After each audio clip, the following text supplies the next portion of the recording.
Hello বন্ধুরা, তোমাদের মধ্যে যারা ষষ্ঠ শ্রেণীতে পড়ো, আজকের ভিডিওটাও তোমাদের জন্য। এর আগে আমরা অনামিকা এবং তার পরিবারের অনেক কিছু জেনেছি। আজকে আমরা সেই অনামিকা এবং তার পরিবার সম্পর্কেই সত্য এবং মিথ্যার সমাধান করব। আজকে আমরা তোমাদের বইয়ের 41 পেজের 5.6 এটার সমাধান করতে যাচ্ছি।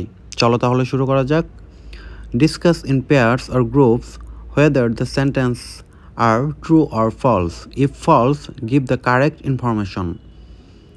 তো দেখো তাহলে আমাদের কি করতে হবে। এখানে লেখা আছে বাক্যগুলো সত্য নাকি মিথ্যা তা জোড়ায় বা দলে আলোচনা করো। মিথ্যা হলে সঠিক তথ্য দাও। তার মানে আমাদের এখানে যেগুলো সত্য হবে সেগুলো তো সত্যই, কিন্তু যদি মিথ্যা হয় তাহলে কেন মিথ্যা সেই কথাটা তোমাদের অ্যান্সার করে বলে দিতে হবে। চলো শুরু করা যাক। অনামিকা হ্যাজ ওয়ান সিবলিং। অনামিকার একটি ভাই আছে। সত্য নাকি মিথ্যা? আমরা তো জানি অনামিকার একটা ভাই আছে, তো 1 নম্বরটা হলো সত্য। 2 নম্বরটা, in Anamika's family only female members do the household chores. অনামিকার পরিবারে শুধুমাত্র মহিলারা বাসার কাজ করে। তাহলে বলো এই কথাটা কি সত্য নাকি সত্য না? আমরা অবশ্যই অনামিকা এবং তার পরিবার সম্পর্কে জেনেছি। যারা জানো না তার আগের ভিডিওগুলো অবশ্যই দেখবা। তো দেখো এখানে শুধুমাত্র মহিলারাই তাদের বাসার কাজ করে না, তার সাথে সাথে সবাই নিজেদের কাজটা এখানে করে। তো আমাদের সত্যটা কী হবে? In Anamika's family female and male both members do their household chores. C number, everyone's opinion is important in her family. তার পরিবারের প্রত্যেকটা সদস্যের মতামত গুরুত্বপূর্ণ। আমরা তো জানি যে তারা একজন আরেকজনের মতামতকে অনেক ভালোভাবেই গুরুত্ব দেয়, তার মানে এটা সত্য। চলো আমরা ডি নাম্বারে চলে যাই। Nobody is happy in her family. তার পরিবারের কেউ সুখী নয়। কথাটা কি সত্য? আসলে মিথ্যা। Everyone is happy in her family. আমাদের সঠিক উত্তর হবে প্রত্যেকেই তার পরিবারের অনেক হ্যাপি। E number, in her family they help each other with household chores. তার পরিবারে তারা একজন আরেকজনকে বাসার কাজ করার জন্য সহযোগিতা করে।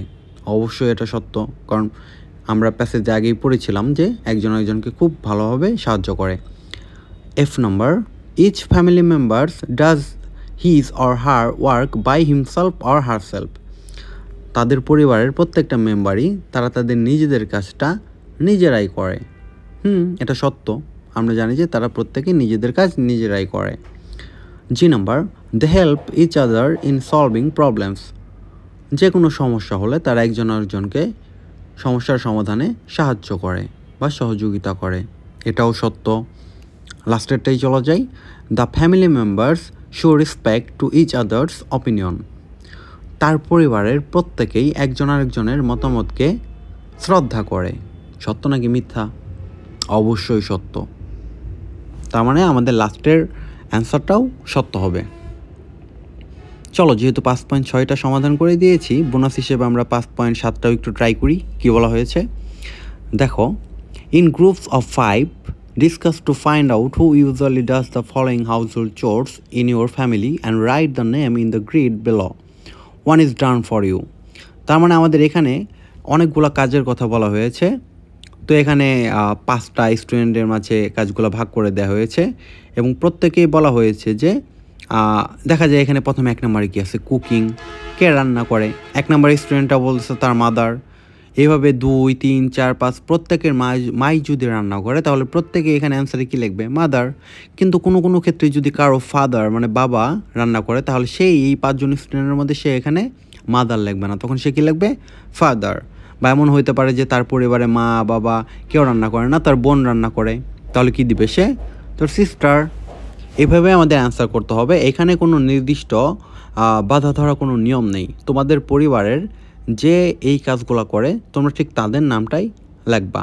এখানে স্টুডেন্ট 1, 2, 3, 4, 5 দেওয়া হয়েছে। তুমি ভাবো যে এই 5 জনের মধ্যে তুমি একজন, আর বাকি 4 জনকে 4 জন বন্ধু নিয়ে বসবা, এই সেম প্রশ্নগুলো তাদেরকেও করবা। তাদের যে অ্যান্সার হবে তোমার অ্যান্সারের সাথে তাদের অ্যান্সারগুলোও লিখে ফেলবে। তাহলে চলো শুরু করি। কুকিং, কে রান্না করে? স্টুডেন্ট 1-এর বলতেছে মাদার। তার মানে বাকি স্টুডেন্টরা তোমার বন্ধুরা বসে তারা যে অ্যান্সারটা করবে এই শূন্যস্থানগুলোতে সেগুলো লিখে ফেলবে। প্রথম সিরিয়ালে, এই কুকিংয়ের সিরিয়ালে স্টুডেন্ট 1 2 3 4 5। তারপরে দেখো সুইপিং, কে ঝাড়ু দেয়? এটা হতে পারে কি মাদারও হতে পারে, বা যদি তোমার মনে হয় সিস্টার হবে তাহলে তুমি কি লাগবে এখানে সিস্টার। প্রত্যেকের বাসায় যে ঝাড়ু দেয় সে তার নামটাই লিখবে। দেখো এরপর আছে কি শপিং, শপিং কে করে? এইখানে কিন্তু সবার একটা প্রবলেম হয়ে যাবে। শপিং কিন্তু আমরা সবাই মিলে করি, রাইট?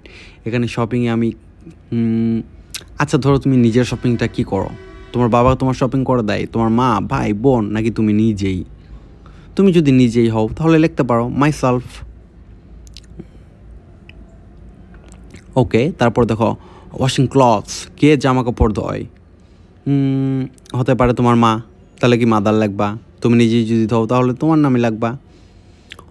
তারপরে ফিডিং পেটস, কে এই যে তোমার বাসায় যদি কোনো পোষা কোনো প্রাণী থাকে তাহলে তাদেরকে কে খাবার দেয়? আর তুমিও হতে পারো, তোমার মাও হতে পারে, তোমার বাবাও হতে পারে, তোমার ভাই বোন যে কেউ হতে পারে। তো এখানে আমার মনে হয় 2 একজনের নাম তুমি দিয়ে দিতে পারো, যে কোনো একটা, যে সবসময় রেগুলার খাবারটা দেয়। এরপরে দেখো ক্লিনিং বাথরুমস, কে বাথরুম পরিষ্কার করে? তোমাদের বাসায় যে পরিষ্কারটা করে ঠিক তার নামটাই লাগবা। মপিং দ্য ফ্লোর, কে ঘর মুছে? তোমাদের বাসায় যে ঘরটা মুছে তার নামটাই দিবা। এটা আসলে নাকি ইজি, এটা নিয়ে আসলে ডিসকাস না করলেও হইতো, কিন্তু তারপর আসলে তোমরা 6ষ্ঠ শ্রেণীতে পড়ো, যদি কোনো সমস্যা যাতে ফেস না করো এর জন্য ক্লিয়ারলি বলে দেয়া। ওকে, আশা করি ভিডিওটা ভালো লেগেছে। যদি ভালো লাগে অবশ্যই জানাবা এরপর আমাদের কোন ভিডিওটি আপলোড দেওয়া উচিত। Thank you.